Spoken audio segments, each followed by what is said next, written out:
Hello and welcome back to the Movie Memo Recaps. Today we are going to recap a 2008 movie titled Death Race.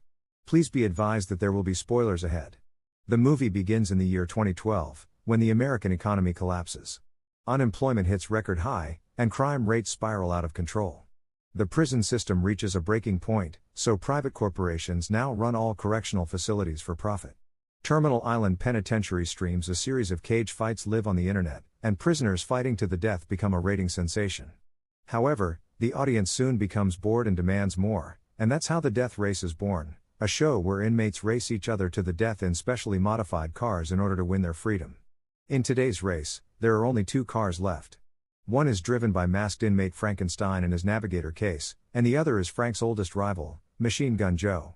Both of them are nearing the finish line and ready to do anything to win, but for some reason, the weapons in Frank's car aren't working.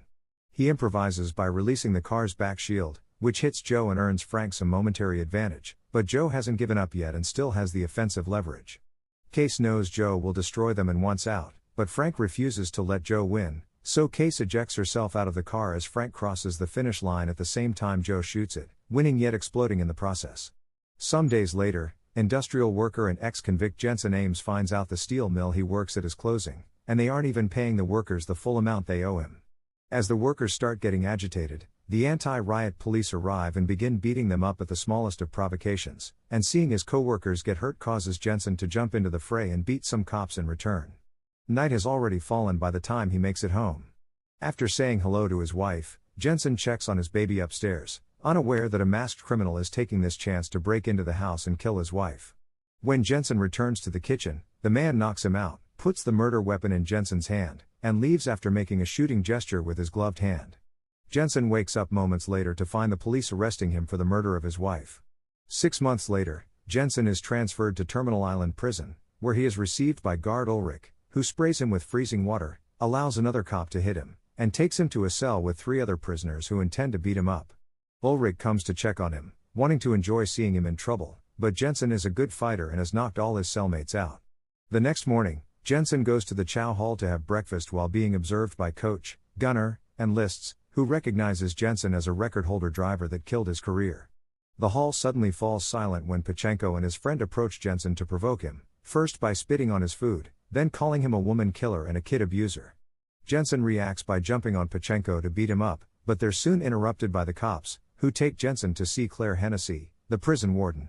She's seen Jensen's record and knows he's a fantastic driver, so she makes him an offer. She wants him to become the new Frankenstein.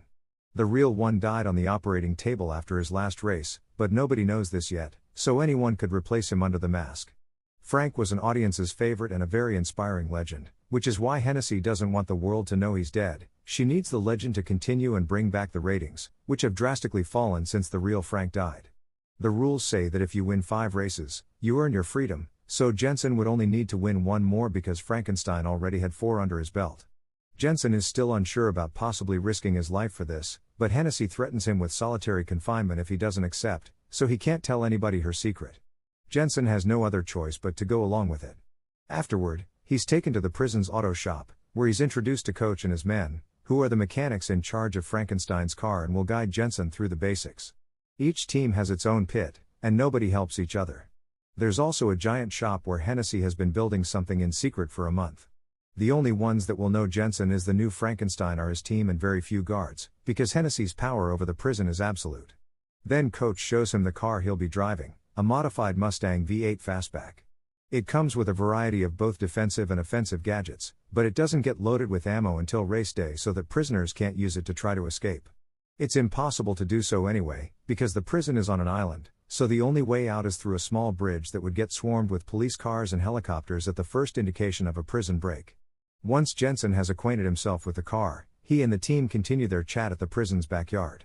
The race has 3 stages. During the first 2, he must try to get rid of as many opponents as he can, and during the third one, the key is speed to make it to the finish line. All drivers count with a navigator companion, who are girls brought from the women's facility. The one exception to this rule is Joe, who prefers to have a fellow team member as navigator instead of a girl because he goes through them so fast, it makes the audience squeamish. Liz starts telling Jensen about the most important drivers, then, who are all in the yard. There's 14K, a Triad member and MIT graduate, Hector Grimm, a certified psychopath that worships Hennessy, Slovo Pushenko, leader of the Aryan Brotherhood in the prison, and Travis Colt, a disgraced ex-NASCAR superstar. Their talk is suddenly interrupted when Joe and his team come over to insult Jensen and leave a message for Frankenstein saying this race is only between the two of them. At the moment, a van brings back some inmates that have been doing work detail, and Jensen notices something peculiar on their wrists. They have GPS tracking bracelets, and seeing them makes him realize the man that killed his wife was wearing one as well. When the day for the first race stage finally comes, Jensen is given Frank's clothes, mask, and even his ring to wear, and his mere presence brings back all the viewers the show had lost. Coach tells him not to talk to the other drivers because Frank didn't. It was part of his mystique, but he's allowed to take off his mask inside the car because the windows are made of mirrored glass, and Case also knows the secret. While getting ready, Jensen asks her what she's in prison for, and she admits having killed a cop for being a bad husband to her. The race starts a moment later, and since weapons don't activate until the second of 3 laps, the beginning isn't very violent, although the drivers still try to push each other off the track. Thanks to Case's knowledge of the area, it's easy for Jensen to go head-to-head with Joe at the very front, managing to pass him into first place when Case points out a shortcut he can take. It's then that Hennessy turns on the shield and weapons, which are manholes on the ground that a driver needs to go over with all 4 wheels to activate their car gadgets. Soon there is open fire on the track, and when Hennessy activates the death heads too, Grimm kills a minor driver by pushing his car against it. He also causes Joe to fall behind after shooting oil at his car, but he loses the race when 14K pushes him off track with a missile and Joe runs him over. Meanwhile, Jensen manages to activate the weapons, but the machine gun gets stuck, so Case gets on the hood of the car to fix it, causing the others to concentrate their bullets on her.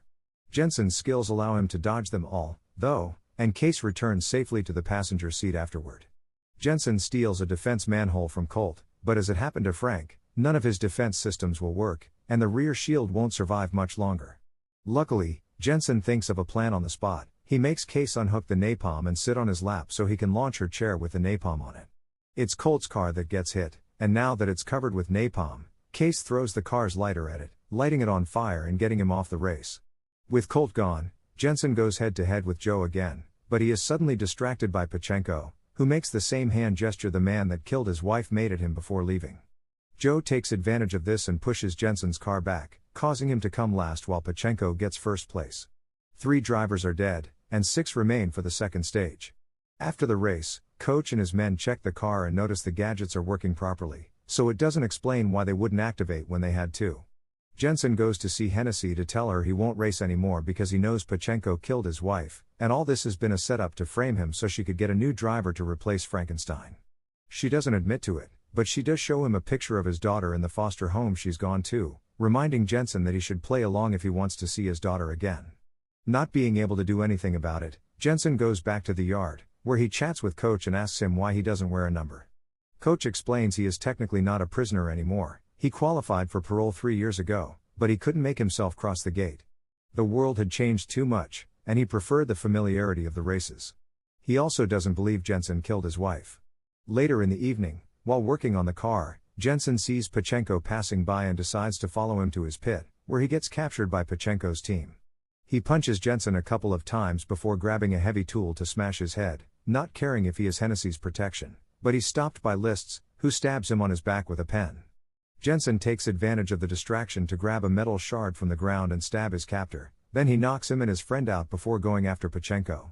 He punches him, throws him around, and hits him with various boxes until Pushenko admits Hennessy made him kill his wife and Ulrich was the one to take him there. When Jensen gets ready to kill him in revenge, Ulrich shows up with another guard and stops the fight. The next day, right before the second stage of the race begins, Pushenko teases Jensen by making the same hand gesture at him. However, Jensen doesn't fall for the provocation. In fact, he starts driving slowly on purpose and takes a tunnel so he can talk to Case in private. He wonders if she killed Frank because he finds it suspicious that the car's gadgets malfunctioned 2 races in a row, and he threatens her to expel her off the car if she doesn't answer. Case admits having sabotaged Frank's rear weapons because Hennessy would reward her with her freedom. The goal was never to kill Frank, though that was an accident caused by him still trying to win with no weapons. Hennessy's goal was to make him lose to keep him in prison, racing for the public. Now that he has his answer, Jensen speeds up and easily slides back into the race, ignoring Joe for now. His objective this time is Pushenko.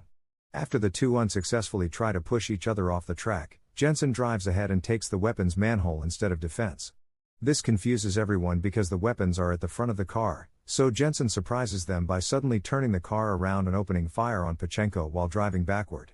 After he's damaged the other car enough, he turns around again and hits the smoke, causing Pachenko to crash against a concrete barrier. Then Jensen stops his car and gets out to approach Pachenko and break his neck as revenge for killing his wife. Between this and Joe deciding to change his navigator in the middle of the race, Hennessy decides it's the right moment to release the thing she's been building all this time, a multi-weapon tanker truck called Dreadnought.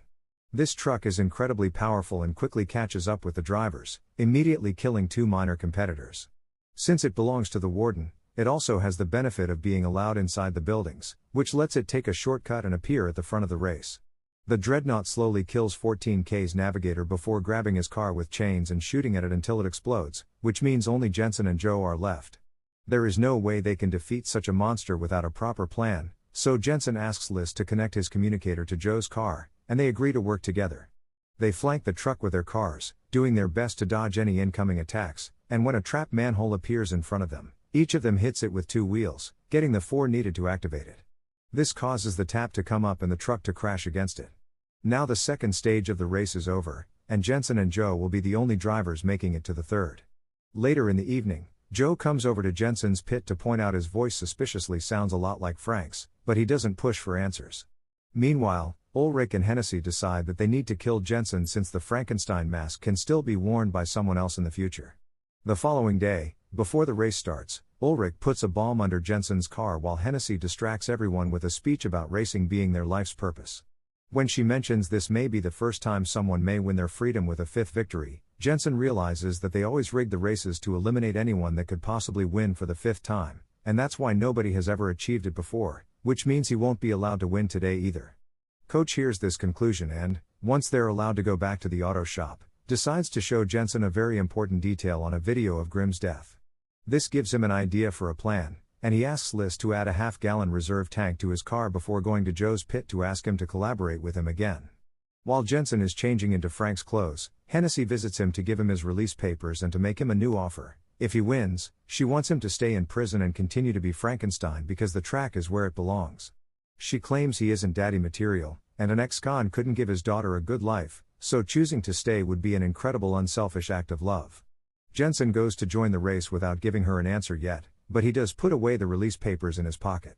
When he gets in his car, Case admits Hennessy also spoke to her and asked her to stop Jensen if he was about to win, but he doesn't worry about it. As soon as the race begins, Ulrich starts controlling the manhole so they only activate when Joe goes over them. He opens fire at Jensen as soon as he is able to, damaging his back shield so much that Jensen decides to drop it.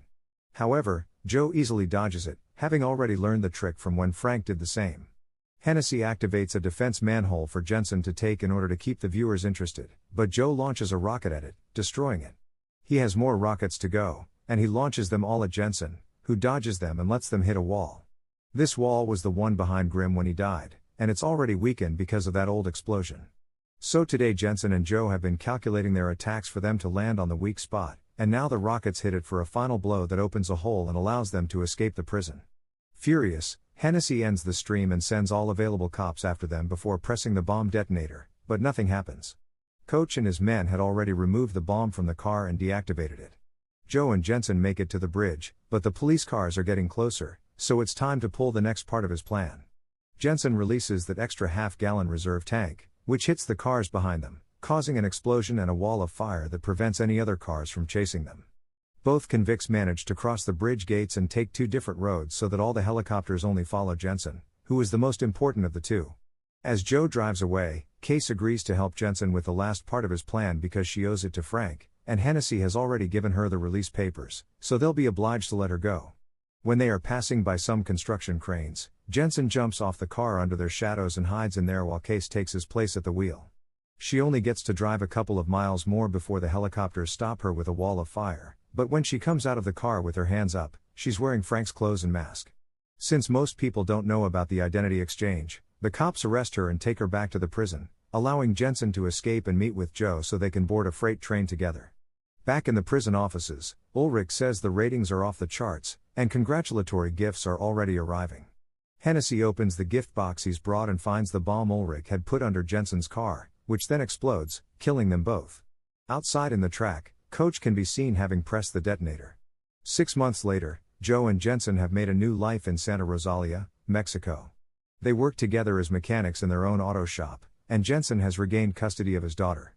Case visits them too after her release papers finally get processed, bringing with her a racing car for them to check out. Thank you for watching. If you are new, don't forget to subscribe for more recaps. Until next time, have a nice day.